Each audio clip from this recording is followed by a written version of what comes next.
پتا ہے تعریف کرنے کا حوصلہ ہر ایک میں نہیں ہوتا. یہ بڑی اعلیٰ ظرفی کی بات ہے. کسی کی کامیابی یا خوشی میں خوش ہونا یا کسی کی اچھائی بیان کرنا، یہ واقعی بڑے حوصلے کی بات ہے. ہم غیبت، چغلی اور کسی کی برائی تو بہت آرام سے بیان کر دیتے ہیں. اس کے لیے نہ تو کوئی حوصلہ چاہیے اور نہ ہی اعلیٰ ظرفی. یہ تو بہت آسان کام ہے. اصل کام یہ ہے کہ کسی کی ہمت بندھائی جائے، اس کی کامیابی پر خوشی کا اظہار کیا جائے، کسی کو یہ کہا جائے کہ گھبراؤ نہیں، تم کر سکتے ہو.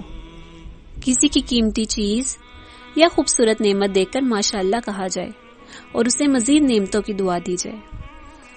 آپ اپنے ارد گرد دیکھیں کتنے لوگ ہیں جو آپ کی ہمت بندھاتے ہیں، آپ کی کامیابیوں پر بے لوث خوشی کا اظہار کرتے ہیں.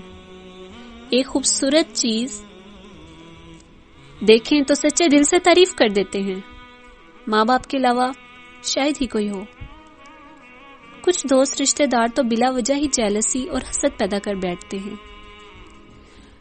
جو کسی سے جیلس ہوتا ہے وہ اپنا ہی نقصان کرتا ہے، کیونکہ یہ تو ایک بلا وجہ پریشانی پالنے والی بات ہے.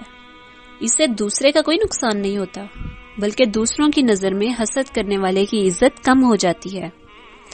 اس لیے ہمیشہ اپنا دل بڑا رکھیں، دوسروں کی کامیابیوں پر ان کو مبارکباد دینا سیکھیں، دوسروں کی خوبصورت چیزیں دیکھ کر ان کی تعریف کریں، دوسروں کو ملنے والی نعمتوں پر ماشاءاللہ کہیں، دوسروں کے لیے مسکرائیں اور سب سے محبت کریں، کیونکہ نفرت اور حسد آپ کو صرف دکھ اور پریشانی دیتے ہیں، اور ان پریشانیوں سے پیچھا چھڑانا صرف اور صرف ہم خود ہی یہ کام کر سکتے ہیں.